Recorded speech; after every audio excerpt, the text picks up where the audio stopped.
স্বাগত। দেখছেন দিনের প্রধান খবর আর খবরের পেছনের খবর নিয়ে পর্যালোচনামূলক অনুষ্ঠান বাংলাদেশ এখন। আপনাদের সঙ্গে আছে আমি সুলতানা রহমান, আর আমার সঙ্গে আলোচনার জন্য স্টুডিওতে আছেন বাংলাদেশ প্রতিদিনের সম্পাদক নঈম নিজাম এবং সাপ্তাহিকের সম্পাদক গোলাম মুর্তজা। আপনাদের দুজনকেই স্বাগত জানাচ্ছি। মূলত সারাদিন যে খবরগুলো আলোচনায় থাকে, শিরোনাম হয়, সেগুলো নিয়েই আমাদের প্রতিদিনের নিয়মিত এই আয়োজন। শুরুতে একটু দেখে আসতে চাই যে খবরগুলো শিরোনাম হয়েছে। অবরোধ প্রত্যাহারের দাবিতে কয়েকটি শ্রমিক সংগঠনের বিএনপি চেয়ারপারসনের অফিস ঘেরাও কর্মসূচিতে বাধা দিয়েছে পুলিশ।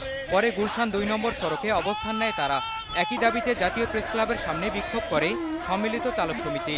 শুধু দেশের মাটিকে ভালোবাসে এই দেশে ক্ষমতা দখল করবেন, তা মিথ্যা হবে, মিথ্যা করে দেবো আমরা এই দেশের জনতা, আমরা এই দেশের মন, আমরা শাসক সমাজ। আমরা যেইভাবে আমাদেরকে আপনি অত্যাচার করে মারছেন, আজকে আমরা গাড়ি চালাইতে পারতেছি না, আমাদের ঘরে ভাত নাই, আমরা বড় কষ্টে দিন যাপন করতেছি। বাংলাদেশের মানুষ, প্রধানমন্ত্রী শেখ হাসিনা বলেছেন, আন্দোলনের নামে মানুষ পুড়িয়ে মারাই খালেদা জিয়ার একমাত্র লক্ষ্য। খালেদা জিয়া এই মানসিকতা পরিবর্তনে বাধ্য হবেন বলে মনে করেন প্রধানমন্ত্রী। পররাষ্ট্র মন্ত্রণালয় পরিদর্শনের সময় তিনি এ মন্তব্য করেন। যে কোনো প্রাকৃতিক দুর্যোগ যেমন মোকাবেলা করতে পারি, ঠিক সেভাবে মনুষ্য সৃষ্ট দুর্যোগ, হয়তো সাময়িকভাবে একটা কালো মেঘ, এটাও আমরা মোকাবেলা করতে পারবো। এখান থেকে বাংলাদেশ বেরিয়ে আসবে, বাংলাদেশ এগিয়ে যাবে, সেটুকু আমি আপনাদের বলতে পারি। এবং সেভাবেই আমাদের পররাষ্ট্র যে কার্যক্রমটা, এইভাবে এই বিষয়টার দিকেও একটু দৃষ্টি দিতে হবে, যে কেউ যেন হয়তো প্যানিক সৃষ্টি না করে, ভুল বোঝাবুঝি না করে, সেদিকে একটু দেখতে হবে। আমরা সহিংসতা বন্ধে সরকারকে সহযোগিতার আশ্বাস দিয়েছেন টেলিভিশন চ্যানেলের মালিকেরা। তথ্য মন্ত্রণালয় আশা করছে গণমাধ্যম সুস্থ রাজনীতির পক্ষে সংবাদ প্রচার করবে। সচিবালয়ে বেসরকারি টেলিভিশন চ্যানেলের মালিক, প্রধান নির্বাহী ও প্রতিনিধিদের সঙ্গে বৈঠক করেন তথ্যমন্ত্রী। নাশকতা যেভাবে হচ্ছে, এই ব্যাপারে দেশ, জাতি, মিডিয়া সবাই আমরা একমত, এবং এই নাশকতাটাকে আমরা যেন সেন্সিলাইজ না করি, এই ব্যাপারে তাদের কিছু মন্তব্য ছিল এবং তাদের সাথে আমরা একমত হয়েছি। এবং আমরা নিজেরাও সেন্সার করি যে যে জিনিসটা আমাদের দেশের জন্য ক্ষতিকর, অবশ্যই আমরা সেটা করব না। বর্তমান পরিস্থিতি ওনাদের অবহিত করেছি এবং চলমান যে সন্ত্রাস, নাশকতা, অন্তর্ঘাত, জ্বালাও পোড়াও, এইটা মোকাবেলায় আমরা গণমাধ্যমের, ইলেকট্রনিক মিডিয়ার সহযোগিতা কামনা করেছি। নাশকতা রোধে এবং জননিরাপত্তা নিশ্চিত করতে মোটরসাইকেলে চালক ছাড়া অন্য যাত্রী বহনের ওপর নিষেধাজ্ঞা দিয়েছে সরকার। সড়ক পরিবহন ও মহাসড়ক বিভাগ এ সংক্রান্ত প্রজ্ঞাপন জারি করেছে। অবরোধের মধ্যেই ঢাকা ও খুলনা বিভাগের সব জেলায় ২০ দলের ডাকা ৪৮ ঘন্টার হরতাল চলছে। বৃহস্পতিবারও দেশের বিভিন্ন জায়গায় সহিংসতা চালায় বিএনপি ও জামায়াত শিবির কর্মীরা।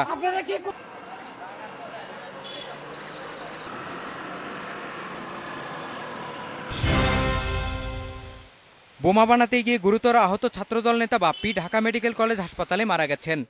বুধবার পুরান ঢাকার লালবাগের একটি বাড়িতে বিস্ফোরণে আহত হন নিউ মার্কেট থানা ছাত্রদলের সাধারণ সম্পাদক বাপ্পি। মঞ্জুর মোর্শেদ, ইন্ডিপেন্ডেন্ট নিউজ। মঞ্জুর মোর্শেদ জানাচ্ছিলেন সারাদিনের খবরগুলো। আসলে গতকাল হরতাল চলছিল, অবরোধ বেশ কিছুদিন ধরেই চলছে। মানে রাজনৈতিক পরিস্থিতি থেকে উত্তরণের আসলে সবাই একটা উপায় খুঁজছে, সেখানে কোনো উপায় আছে কিনা আসলে কারোর কাছে কোনো উত্তর নেই। আমি একটু খবরের কাগজগুলো যে দেখি, যে খবরগুলো আসলে পত্রিকাগুলো শিরোনাম করেছে। দ্য ইন্ডিপেন্ডেন্ট লিখেছে, Ovi loses his battle for life. আপনারা জানেন যে কলেজ ছাত্র, তা সে ককটেলে মারা গেছে। ভোরের কাগজ, পুড়ছে মানবতা, পুড়ছে স্বপ্ন। এরই মধ্যে প্রায় ৩০ জন মানুষ কিন্তু ককটেলের আঘাতে পুড়ে মারা গেছে। আগুনে পুড়ে, পেট্রোল বোমা, নানান ভাবে। আসলে এর শেষ কোথায় জনাব নঈম নিজাম? আসলে শেষ কোথায়, এর জবাব আপনি, আমি কিংবা গোলাম মুর্তজা আমরা কে দিতে পারবো? দেশের সাধারণ যে মানুষগুলো আজ পুড়ে মারা যাচ্ছে, নৃশংসতার শিকার হচ্ছে, তারা ভয়াবহ একটা অবস্থার মধ্যে দিন অতিক্রম করছে, আমরা কেউই দিতে পারবো না। এর জবাবটা রাজনীতিবিদদের কাছে। আজকে যেই অবি নামে যে ছেলেটি মৃত্যুবরণ করলো, সে একটি সাধারণ পরিবার থেকে উঠে আসা। তার বাবা একজন সবজি বিক্রেতা ছিল, ডিম বিক্রেতা ছিল, এবং সাধারণ একদম সাধারণ ঘরের একটি ছেলে, যে একটা স্বপ্ন নিয়ে বড় হওয়ার জন্য কবি নজরুল কলেজে ভর্তি হয়েছিল। তার মা স্বপ্ন দেখতো তার ছেলেটি বড় হবে এবং তার বাবাকে সহায়তা করবে, একদিন উঠে দাঁড়াবে, একটি পরিবারকে রক্ষা করবে, একটা পরিবারকে দেখে রাখবে। আজকে সেই মায়ের স্বপ্ন ধূলিসাৎ হয়ে গেল।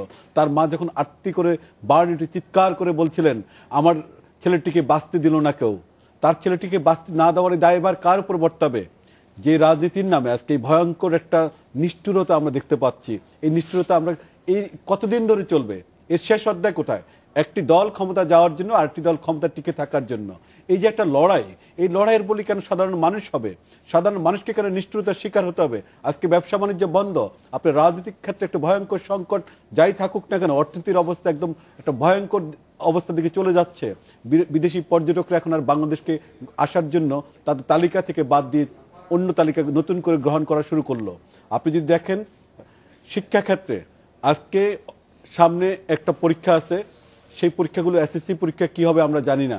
ও লেভেল পরীক্ষা বাতিল হলো, ও লেভেল যদি একটা বার বাতিল হয়, এ লেভেল যদি একটা বার বাতিল হয়, একটা বছর একটি পরীক্ষার্থীকে, একটি শিশুকে, একটা কিশোরকে অপেক্ষা করতে হয় আরেকটি বছরের জন্য, কারণ এটা আমাদের সাথে সম্পৃক্ত না। আপনি জানেন সেটা ব্রিটিশ কাউন্সিল তার কারিকুলামের মধ্যে দিয়ে ও লেভেল, এই লেভেলের পরীক্ষাগুলোর তারিখ নির্ধারণ করে থাকে এবং সারা পৃথিবীর জন্য একটি নিয়ম। আজকে সেই শিক্ষার্থীদের অবস্থা কোথায় গিয়ে দাঁড়াবে? আপনি, আমার কন্যা আজকে সকালে আমার মেয়েটি আমাকে বলছিল, বাবা আমি কি আর স্কুলে যেতে পারবো না? আজকে প্রতিটি শিক্ষার্থীর একটাই প্রশ্ন যে আমি কি স্কুলে যেতে পারবো না, আমি কি প্রতিষ্ঠানে যেতে পারবো না। আজকে তাই না, আসলে বাসা থেকে বের হয়ে কেউ নিরাপদে ফিরতে পারবে কিনা সেই প্রশ্নের জবাব কারো কাছে নাই। জনাব গোলাম মুর্তজা, সেই অবস্থাটা আমরা একরকম দিন কাটাচ্ছি। জনাব গোলাম মুর্তজা, আমি যে প্রশ্নটি নঈম নিজামকে করেছিলাম, আপনি মানে আপনার কাছে সেই একই প্রশ্ন যে শেষ কোথায়? আমাদের রাজনীতিবিদরা কি কোনো সমাধানের পথ দেখছেন, খুঁজছেন? এই মুহূর্তের চিত্র যদি আমরা দেখি, এই মুহূর্তের রাজনীতি যদি আমরা দেখি, তাহলে আমাদের সামনে যে ঘটনাগুলো আছে তাতে খুঁজছেন এরকম কথা বলার আসলে কোনো সুযোগ নেই। সুযোগ নেই মানে আসলে দৃশ্যমান কোনো কিছু হচ্ছে না। আপনি যে কথাটি বললেন, আপনি একজন অভির বা অভিকের কথা বলছেন, কারণ এই সময়ের ঘটনাতে হয় কি, একটি দুটি ঘটনা অত্যন্ত মর্মান্তিকভাবে প্রতীকী হয়ে মানুষের সামনে আসে, এই ঘটনাটি তেমন। কিন্তু এর বাইরের যে বাস্তবতা, এর বাইরের যে চিত্র, ধরুন এই ছেলেটি ঢাকাতে বার্ন ইউনিটে থাকলেও মারা গেলেন, তার মায়ের আর্তনাদ দেখলাম, দেখে আমাদের ভেতরে হয়তো অন্য রকমের একটা বিষয় তৈরি হলো। কিন্তু আপনি চিন্তা করে দেখেন, রাজশাহীর যে বাস চালক বা বাস চালকের যে সহযোগী, বাস চালকের যে সহযোগী, হ্যাঁ আমি জাস্ট বলছি যে এরকম জায়গার বাস কারা চালায়, ট্রাক কারা চালায়, খুবই দরিদ্র শ্রেণীর মানুষ। এই একজনই থাকে সেই পরিবারের, হয়তো 5 জন 7 জনের পরিবারের একজনই থাকেন তার উপার্জন করার মানুষ। সেই মানুষটি যখন আগুনে দগ্ধ হয়ে যখন অসহায়ভাবে পড়ে থাকেন, তখন তার উপরে নির্ভর করে থাকা 5-7টি পরিবার মানুষ আর সে নিজে, কি একটা হৃদয় বিদারক দৃশ্য হয় সেটি আসলে আমরা ঢাকা শহরে বসে অনেক জিনিস আমরা বুঝতে পারবো না। আমরা যারা মধ্যবিত্ত, আমরা তুলনামূলকভাবে যারা সুবিধাপ্রাপ্ত শ্রেণী, তারা আসলে এই বিষয়গুলো অতটা ওইভাবে বুঝতে পারবো না যে এইটা। আর আমাদের রাজনীতিবিদদের একেবারেই বুঝতে পারবেন না, কারণ আমাদের যে সমস্ত রাজনীতিবিদদের নিয়ে আমরা কথা বলছি, কাজ করছি, শুনতে অনেক খারাপ শোনালেও, আমি দুই দলকে সমান করে দেখছি না, আবার শুনতে অনেক খারাপ শোনালেও দেখবেন এদের তো আসলে এদের সন্তানেরা অধিকাংশই পড়াশোনা করেন একটা পর্যায় পর্যন্ত দেশে, তারপরে গিয়ে বিদেশে চলে যান। এই যে নঈম ভাই খুব চমৎকার করে বললেন যে এ লেভেল ও লেভেলের পরীক্ষা, দেখেন এই পরীক্ষাটি বাতিল হয়েছে, এই বাতিলের মধ্য দিয়ে দেশের বাইরে বাংলাদেশের ইমেজের অত্যন্ত নেতিবাচক একটি সংবাদ গেছে। কিন্তু এটির আবার বাংলাদেশের চিত্র দেখেন দুই রকম। শ্রেণী বৈষম্য কাকে বলে? আপনার ছেলে বা আপনার মেয়ে যদি বাংলা মিডিয়াম স্কুলে পড়ে, বিএনপি বা জামাত বা 20 দলীয় জোট যে হরতাল করছে বা যে অবরোধ করছে, আপনার ছেলে বা মেয়ের পরীক্ষা কবে হবে, হবে কি হবে না, স্কুল বন্ধ থাকলো না খোলা থাকলো, এটা নিয়ে তাদের সামান্যতম কোনো মাথা ব্যথা নেই। কালকে গত পরশু কিন্তু শেষ মুহূর্তে হলেও তারা কিন্তু এ লেভেল পরীক্ষাকে অবরোধের আওতামুক্ত ঘোষণা দিয়েছিল তো দিনের বেলা, কিন্তু ওরা অলরেডি আমি বলছি যে আমি বলছি সুযোগ পাওয়ার কথা না, আমি বলছি যে বিএনপি বা এই আমাদের রাজনীতিবিদদের যে ডাবল স্ট্যান্ডার্ড নীতি বাংলা মিডিয়ামের একটি পরীক্ষার সময় তাদের মাথায় চিন্তা থাকে না, কিন্তু একটা শ্রেণী, আমি কাউকে কোনো শ্রেণীকে বা কাউকে ছোট করে দেখছি না, আমি বলছি যে মানসিকতার জায়গাতে রাজনীতিবিদরা, ধরেন উচ্চবিত্তর জন্য বা যারা ইংরেজি মিডিয়ামে পড়েন তাদের জন্য তারা এটাকে কিছু বাদ দেন। আপনি দেখেন এই বছর আপনার শিশুরা হাতে বই পেল কিন্তু একটা দিন স্কুলে যেতে পারলো না। তার মানে স্কুলে যাওয়ার আকাঙ্ক্ষা, পড়ালেখার প্রতি তার যে স্বপ্ন, কোথায় সেগুলো? না, এখন সেই জায়গাটাতেই প্রশ্ন। আপনি যেটা বলছেন, আমি ফিরবো আপনার কাছে, তার আগে নিচ্ছি মাত্র 40 সেকেন্ডের একটা ছোট্ট বিরতি, সঙ্গেই থাকুন।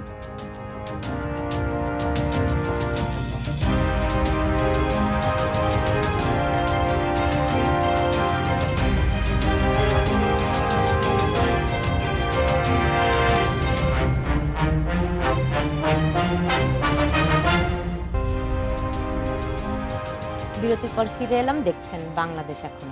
জনাব গোলাম মুর্তজা, আমরা আসলে অভির কথা বলছিলাম, সেই সঙ্গে একটু আপনাকে একটু মনে করিয়ে দিতে চাই যে গত পরশুদিন লালবাগে বোমা বানাতে গিয়ে বিস্ফোরণে ছাত্র দলের একজন আহত হয়েছিল, গতকাল তিনি মারা গেছেন, বাপ্পি নামের একজন। এখানে আমি সুনির্দিষ্ট করে কয়েকটি পরিষ্কার করে কথা বলি। আন্দোলন করছে 20 দলীয় জোট, তার নেতৃত্বে বিএনপি।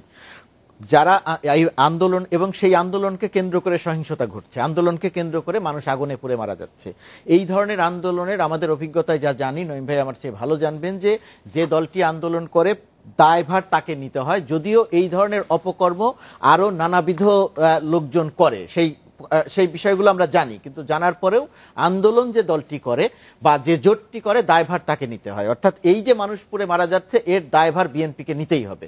বিএনপি বলছে বা বেগম জিয়া বলছেন বা বিএনপি নেতৃবৃন্দ বলছেন যে আমরা এটা করিনি, শুধু এইটা বলে দায় থেকে রক্ষা পাওয়া যাবে না, আমি মনে করি না।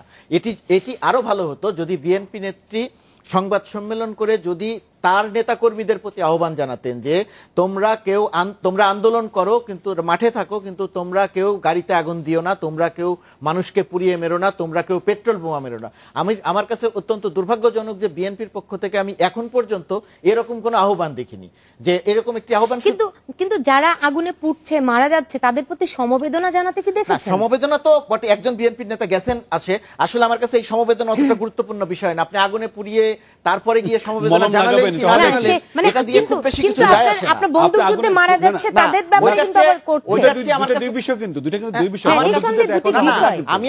আমি আপনাকে এখন একটি চট দিব, একটি বকা দিব, তারপরে আবার সালাম দিব, ওই সালামের কিন্তু কোনো অর্থ নেই। না, আপনি আমার গায়ে আগুন লাগিয়ে মলম লাগাতে তারা তো দাবি করছে তারা এই কাজগুলি করছে না। না, তারা তো বলছে এই কাজগুলি করছে না। আমি সেইখানেই বলছি যে সেইখানে বিএনপি আহ্বান জানানো উচিত ছিল যে আপনারা কেউ এটা করবে না, সেটা দেখিনি। আর এটা যে আমি আমার একেবারে করছি না তার প্রমাণ তো ছাত্র দলের নেতাকর্মীরা কেউ গ্রেপ্তার হচ্ছেন, কেউ নিজেরা আহত হচ্ছেন এই জায়গাটিতে। আর আমার কাছে আরো দুর্ভাগ্যজনক ব্যাপার যে একটি লাশ পুড়ছে, একজন মানুষ পুড়ে যাচ্ছে, বিএনপি মনে করছে যে আমি সরকারের উপর একটি চাপ তৈরি করতে পারলাম।